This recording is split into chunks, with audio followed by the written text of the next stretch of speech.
Akiahidi anatimiza. Kwa pamoja, akiahidi, akiahidi akiahidi alafu pale mwishoni kuna mali inasema amini, amini, amini. Unaweza tusongesha mbele? Haya. Amini, amini, ni mwenye haki, hakika, hakika atatimiza. Tuseme amini, amini, amini, atatimiza. Hakika, hakika. Mara mwisho, amini, amini, amini, ni mwenye haki, hakika. Asanteni sana. Sasa tunaweza tukaimba wimbo. Haleluya. Haya, tupige makofi.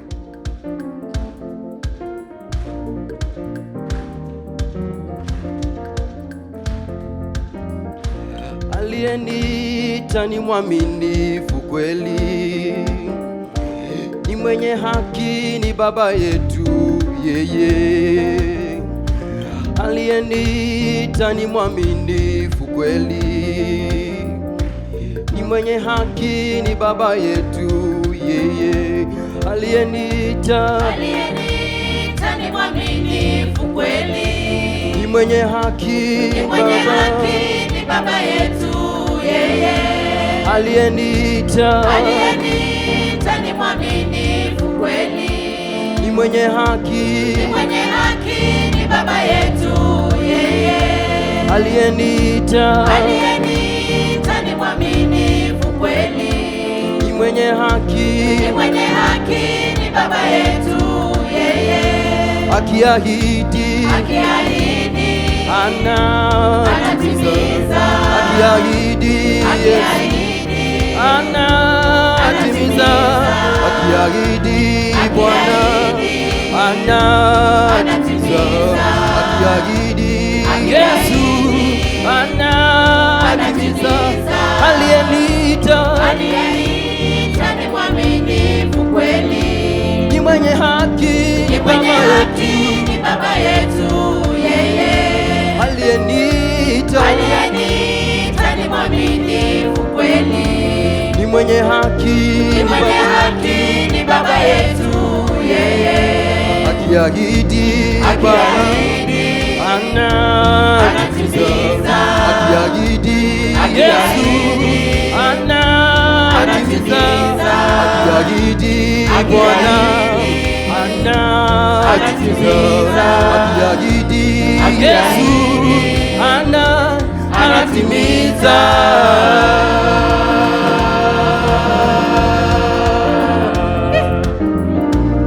Mungu si mdhalimu ili ajute, wala si mwanadamu ili aseme uongo. Mungu si mdhalimu ili ajute, wala si mwanadamu ili aseme uongo.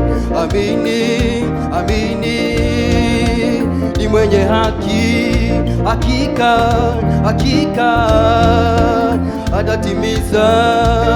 Mungu si mdhalimu ili ajute, wala si mwanadamu ili aseme uongo. Wala si mwanadamu ili aseme uongo. Amini, amini, ni mwenye haki, hakika, hakika atatimiza.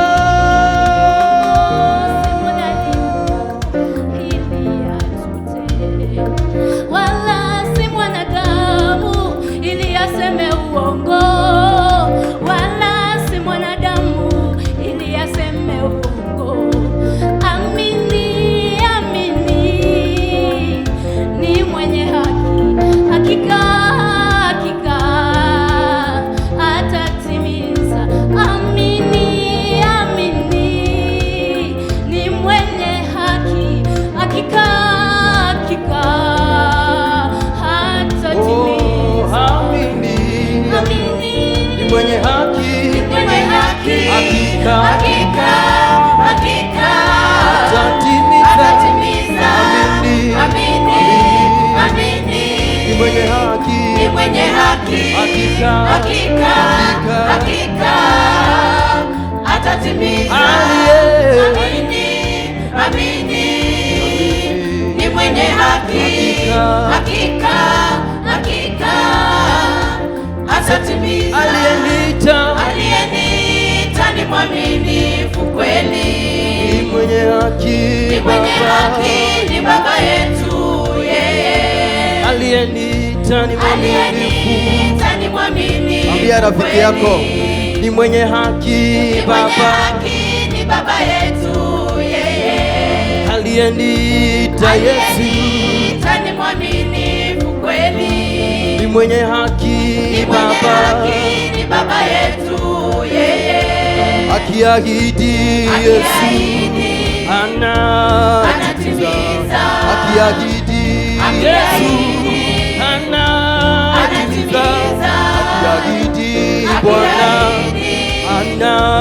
anatimiza, akiahidi Yesu anatimiza, akiahidi Bwana anatimiza, akiahidi Yesu anatimiza, akiahidi Bwana anatimiza, akiahidi Yesu anatimiza. Tumpe Bwana sifa ibada, tumwambie Bwana ni asante. Ni kwa sababu akiamini vivyo kama jinsi ambavyo amesema hivyo anatimiza. Tunapokuwa tunaingia katika hali ya ibada, umwambie Bwana ni asante. Uliyosema ni kweli Baba, ninaamini ya kwamba ni ukweli Baba, yale ambayo umesema na maisha yangu Baba ni kweli na ndio naamini. Yes, oh Father, King of glory, bless you Father. Yes, oh Father, King of glory. Yes, Father, you have never changed, God. You have never changed, Father.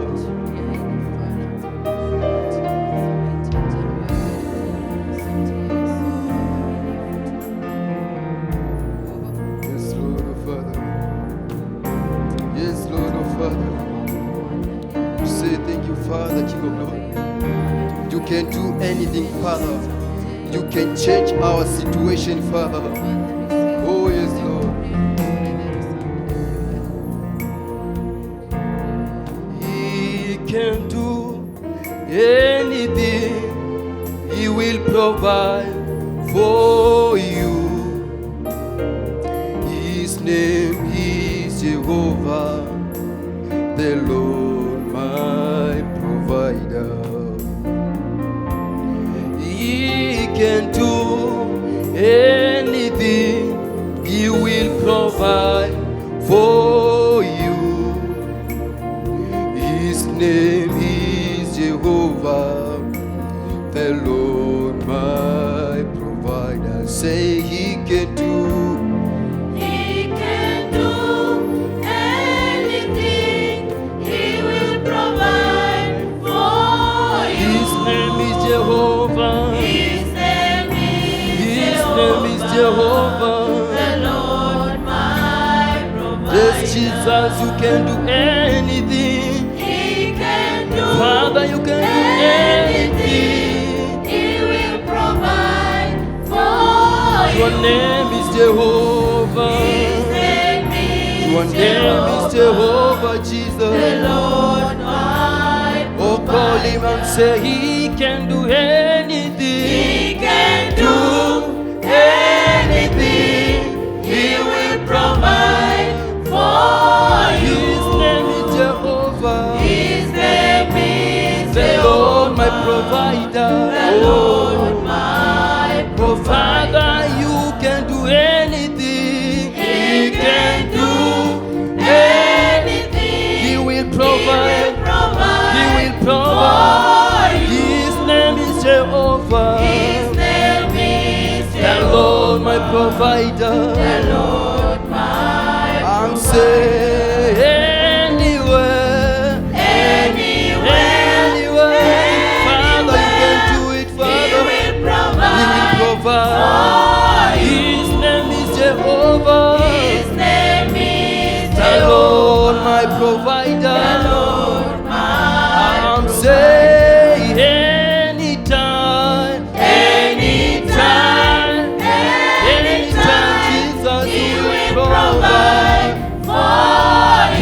name is Jehovah. His name Father, I know that your other name is Jehovah the provider. Oh, anywhere, Father, you are providing for us. Oh, we provide. His name is Jehovah. Father, you are the name is Jehovah the provider. His name is Jehovah, the Lord my provider. His name is Jehovah, the Lord my. You can call him the name, the provider. His name is Jehovah, the Lord my provider. His name is Jehovah. The Lord my provider. Father, I have not known, yes, the Lord my provider. Oh, your name is provider. Oh, his name is Jehovah. The Lord my provider. Because you can do anything. Your name is Jehovah. His name is Jehovah. The Lord my provider. Because he can do anything. He will He will provide for you. His name is Jehovah. His name is The Lord my provider. Hallelujah. The Lord my provider. Oh, he can do anything. He can do anything. He can change your He life. will He provide can restore your life. for you. His name is Jehovah. His name is Jehovah. The Lord my The provider. Lord my provider. Fungua kinywa chako mwambie wewe ndiwe Mungu ambaye unaweza ukarejesha. Hakuna jambo ambalo Baba hawezi ukalifanya. Hakuna jambo ambalo ni ngumu kwako Baba. Unaweza ukabadilisha maisha yetu Baba. Unaweza ukabadilisha maisha yangu. Unaweza ukabadilisha na historia yangu. Unaweza ukabadilisha na hata kazi yangu Baba. Unaweza ukabadilisha na hata nchi yetu. Ni kwa sababu hakuna jambo ambalo hauliwezi. Father, you can do anything, even in our lives Father, even in our church God.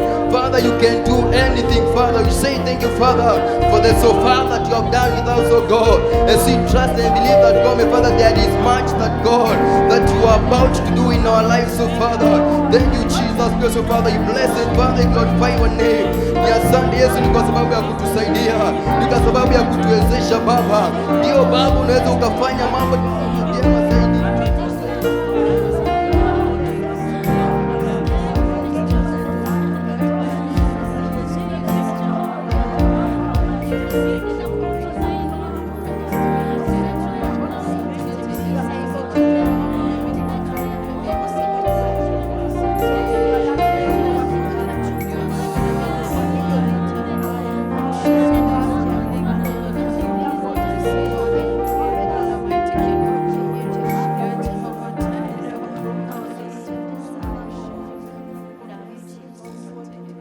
Baba, hakika wewe ni Mungu.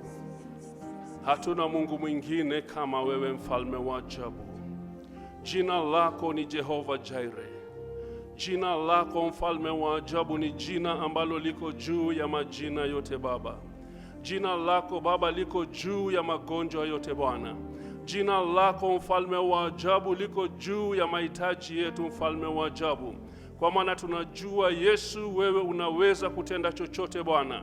Hata ndiposa asubuhi ya leo Baba tunakuinua Baba, tunakutukuza Bwana, tukisema ni asante mfalme wa ajabu, hata kwa matendo yako Bwana ambao umetenda katika maisha yetu Bwana. Mungu wa rehema, tunakushukuru Bwana, hata kwa sababu ya pumzi ambao umetupatia na uhai ambao umetupatia mfalme wa ajabu. Tunajua Mungu wa rehema Bwana, ni kwa rehema na neema zako mfalme wa ajabu, hata ndiposa Bwana tumeona